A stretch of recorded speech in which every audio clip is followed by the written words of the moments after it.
Hello दोस्तों, मैं आनंद सिंह आप लोग का यूट्यूब मीडिया प्लेटफॉर्म पे स्वागत है। आज हम लोग भारत की मिट्टियों के बारे में अध्ययन करेंगे। आप में से कुछ लड़कों ने हमें कमेंट किया था कि सर यूपी बोर्ड के मैप के बारे में समझाइए, तो मैप भरने के बारे में। तो हम मैप के ही बारे में बता रहे हैं। आपसे बताना चाहते हैं कि अभी हमारी जितनी वीडियो आई सब मैप के ही संबंध में तो आई हैं। भारत की नदियों के बारे में, अगर गंगा नदी कहाँ से निकल रही है और कहाँ जा रही है, यही तो पूछा जाएगा मैप में। हाँ, मैंने मैप उसमें लिख के नहीं दिखाया कि हाँ ये मानचित्र भरने का कार्य है, लेकिन मैंने जितनी वीडियो डाली हैं सब मैप की ही डाली हैं। तो ठीक है, आगे समय ना नष्ट करते हुए भारत की मिट्टियों के बारे में अध्ययन करेंगे। और आप लोग ध्यान से देख लीजिएगा कौन सी मिट्टी किस राज्य में है। इसका संपूर्ण चित्र हम जूम करके दिखा देंगे। ठीक, ये पहले जो आपकी स्क्रीन पर छोटा चित्र दिखला रहा है, ये भारत का पूरा मानचित्र है और ये मिट्टियाँ हैं पूरा। ठीक, और भारत की ये मिट्टियाँ 8 प्रकार की होती हैं। वैसे तो 27 मिट्टियाँ हैं छोटे छोटे प्रकार, लेकिन मुख्य प्रकार भारत के 8 मिट्टियों के बारे में बांटा गया है। मतलब भारत की मिट्टी को 8 मुख्य प्रकारों में और 27 छोटे प्रकारों में बांटा गया है। लेकिन आपके यहाँ यूपी बोर्ड में मुख्यतः 4 मिट्टी ही आएगा, केवल 4 मिट्टी। तो हम 4 मिट्टियों में पहली मिट्टी का अध्ययन करते हैं, जो कि हमारे यहाँ है जलोढ़ मिट्टी। देखिए, ये जो पीली पीली मिट्टी दिख रही है, पीले कलर में मिट्टी दिख रही है, ये दिख रही है ना, ये जलोढ़ मिट्टी है। किस कलर में दिख रही है? पीले कलर में दिख रही है ना। हेलो, आवाज़ जा रही होगी आप लोगों के पास। ये देखें, पीले कलर में दिख रही है, ये जलोढ़ मिट्टी है। ये देख रहे हैं ना कहाँ से कहाँ तक है पूरा।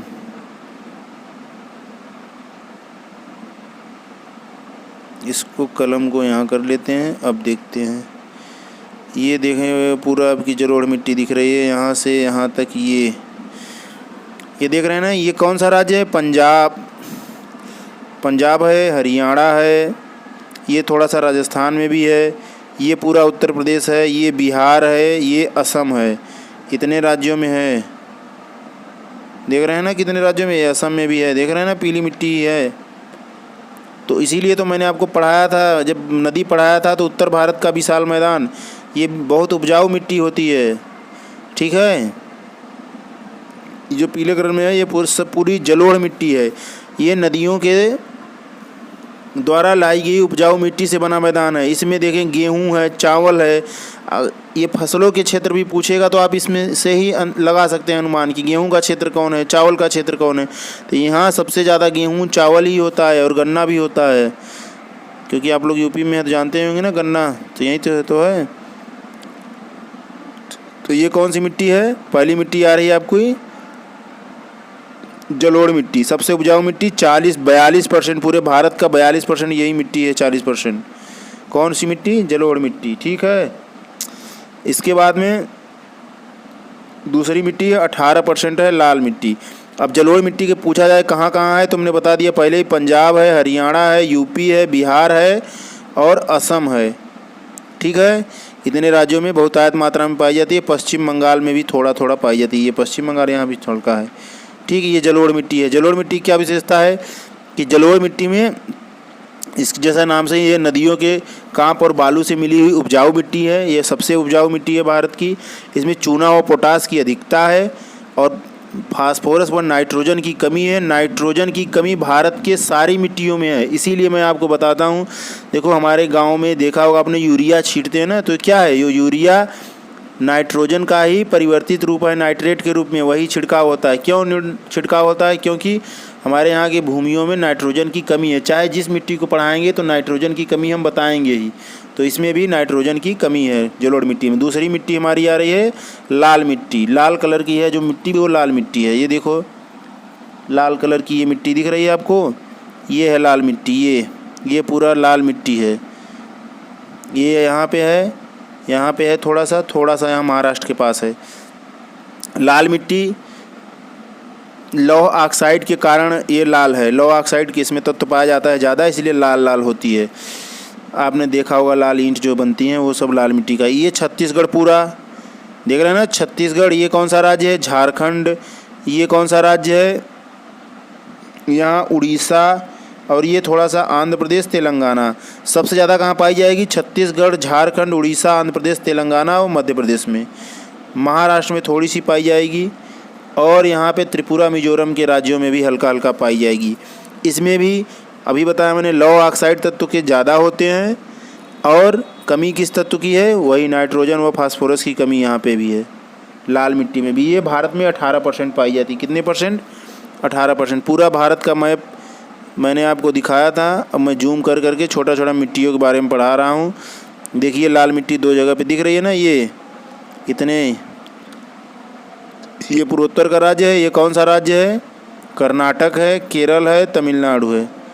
कौन कौन राज्य हैं? ये कर्नाटक है, ये केरल है इधर, ये तमिलनाडु है। इन तीनों राज्यों में भी पाई जाएगी। आंध्र प्रदेश हमने बताया ही, आंध्र प्रदेश में पाई जा रही है, तेलंगाना में, छत्तीसगढ़ हो गया और झारखंड में है। ये जान जाइएगा, ये लाल मिट्टी है। ये लाल मिट्टी का क्षेत्र, ये आधे से इधर का लगा देंगे पूरा तो वो समझ जाएंगे। जब जलोढ़ मिट्टी का क्षेत्र आए तो ऐसे गंगा यमुना के मैदान को लगा दीजिएगा। लाल मिट्टी का क्षेत्र आए तो ऐसे लगा दीजिएगा, वो समझ जाएंगे कि आपको नॉलेज है मिट्टी के। ठीक है। अब तीसरी मिट्टी हमारी आ रही है, कौन सी? काली मिट्टी। लाल मिट्टी के बाद काली मिट्टी। काली मिट्टी की भी कई नामों से हम जानते हैं। उष्णकटिबंधीय चरनोजम मिट्टी काली मिट्टी को ही, और काली मिट्टी में कपास ज़्यादा होती है तो इसे कपासी मिट्टी भी कहते हैं। काली मिट्टी में कपासी मिट्टी क्यों कहते हैं? क्योंकि यहाँ कपास काली मिट्टी में ज़्यादा होती है। ठीक, इसीलिए इसको उष्णकटिबंधीय चरनोजम काली मिट्टी, और हमने बताया काली मिट्टी तो नाम है ही है इसका, उष्णकटिबंधीय चरनोजम कहते ही हैं इसको। और इसको करैल मृदा भी कहते हैं। क्यों? ये स्वतः जुताई वाली भी मृदा इसका नाम है। स्वतः जुताई वाली मृदा क्यों कहते हैं? क्योंकि गर्मियों में ये सूख जाती है बहुत ज़्यादा मात्रा में, एकदम सूख के इसकी ऊपर की परत हवा से उड़ने लगती है, तो ऐसा लगेगा कि खेत में जुताई हुई हो, इसलिए इसको स्वतः जुताई वाली मृदा कहते हैं। इस कारण से, क्यों? क्योंकि गर्मियों में इसकी ऊपर की परत हल्का उड़ जाती है तो ये ऐसा लगता है कि इस खेत में जुताई की गई हो, तो इसलिए इसको स्वतः जुताई वाली मृदा। और उष्णकटिबंधीय चरनोजम इसी को कहते हैं। कपासी मिट्टी भी, काली मृदा भी कहते हैं। हमने बताया था कि ये 42% कौन सी पाई जाती है? जलोढ़ मृदा। 18% दूसरे नंबर पे कौन सी? लाल मृदा। और ये काली मृदा आ रही है, ये 15% भारत में पाई जा रही है। कौन सा राज्य है? ये मध्य प्रदेश है, और ये कर्नाटक कर रहा हूँ। मध्य प्रदेश के नीचे कौन सा है? महाराष्ट्र है, और ये राजस्थान है, और ये गुजरात है। इन्हीं 4 राज्यों में पाई जाती है काली मृदा ज़्यादा। काली मृदा के क्षेत्र जब पूछे तो आप ये प्रायद्वीपीय भारत का पठार जहाँ है, ये प्रायद्वीपीय पठार है। ये प्रायद्वीपीय पठार पूरी काली मिट्टी से बना है। किस मिट्टी से? काली मिट्टी से बना है। ठीक है, ये बात ध्यान दीजिएगा। जब काली मिट्टी का क्षेत्र पूछे तो यहाँ पे आप मृदा और कपासी मृदा भी कहते हैं। क्यों? क्योंकि काली मिट्टी में कपास होती है, इसलिए इसको कपासी मृदा कहते हैं। और एक नाम इसको हमने बताया कि उष्णकटिबंधीय चरनोजम मृदा कहते हैं, और करैल मृदा भी कहते हैं। काली मिट्टी के कई नाम हैं, और काली मिट्टी मैंने बता चुका है, कितनी बार बताएं। काली मिट्टी स्वतः जुताई वाली मिट्टी है। ठीक है, अब काली मिट्टी के क्षेत्र आप देख ले रहे हैं। ये मध्य प्रदेश है, ये महाराष्ट्र है, और ये गुजरात है। इन 3 राज्यों में पाई जाती है। ये कौन सा पठार है? मैंने आपको बताया था, ये प्रायद्वीपीय पठार है। तो प्रायद्वीप भारत का ये जो पठार है, ये काली मिट्टी से बना हुआ है। तो जब भी काली मिट्टी आए तो आप यहाँ चिन्ह लगा दीजिएगा। ठीक है, अब हम पढ़ेंगे, काली मिट्टी की फसलें बता दें। काली मिट्टी में खट्टे फल पाए जाते हैं। कौन से? खट्टे फल। जैसे यहाँ से संतरा, अंगूर महाराष्ट्र और एमपी की इन राज्यों में बहुत ज़्यादा पाए जाते हैं। तो खट्टे फल काली मिट्टी में होते हैं। और काली मिट्टी में कपास, आप लोग जानते हैं, कपास को ही कपासी मिट्टी इसीलिए काली मिट्टी को कहते हैं, क्योंकि इसमें कपास ज़्यादा होती है। तो काली मिट्टी में कपास ज़्यादा होती है, और गन्ना भी ज़्यादा होता है। गन्ना तो उत्तर प्रदेश में सबसे ज़्यादा होता है।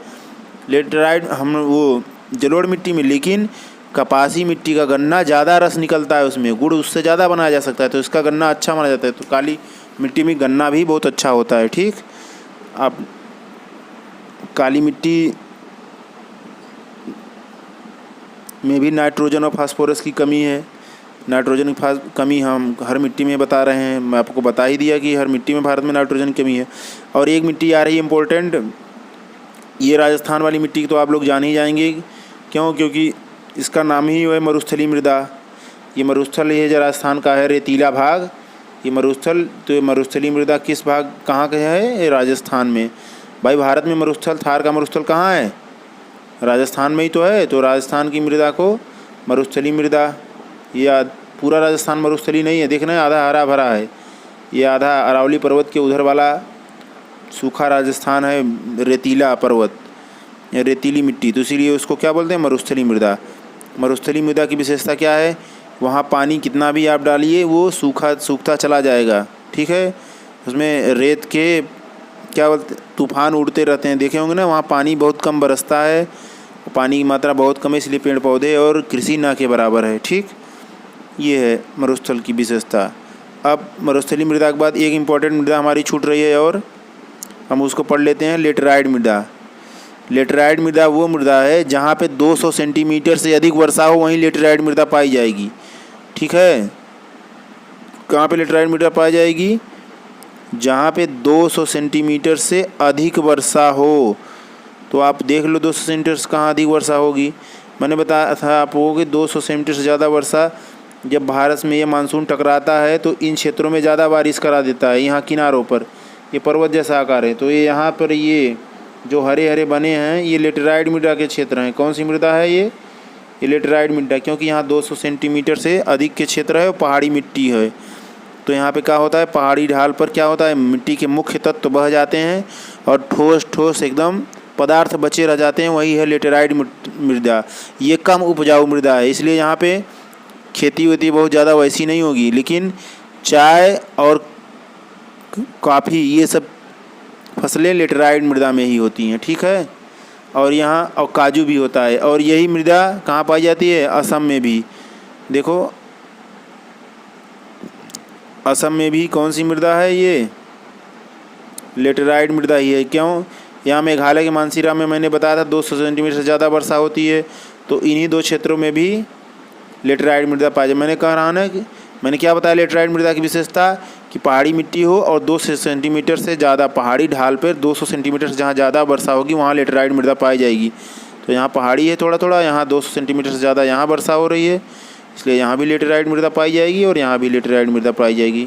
मतलब यह लेटराइट मृदा में मैंने बताया क्या क्या खेती होगी, आपका चाय होगी और क्या होगी, कॉफ़ी होगी, और चाय कॉफ़ी और काजू बादाम इन सब की खेती होती है लेटराइट मृदा में।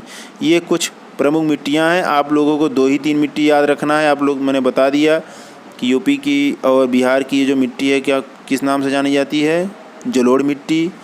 आप जलोढ़ मिट्टी को देख ही रहे हैं, ये जलोढ़ मिट्टी का क्षेत्र है। जलोढ़ मिट्टी का जब आए तो भर दीजिएगा। ये लाल मिट्टी है, लाल मिट्टी छत्तीसगढ़, झारखंड और उड़ीसा, आंध्र प्रदेश, कर्नाटक, तमिलनाडु। दूसरे नंबर पर वाली ये मिट्टी, तीसरे नंबर वाली कौन सी हो गई आपकी, काली मृदा। ये क्षेत्र, यही 3 मिट्टी मुख्य पूछता है, ठीक। धन्यवाद। आज की वीडियो यहीं तक। नेक्स्ट वीडियो में हम लोग और अध्ययन करेंगे मैप के बारे में।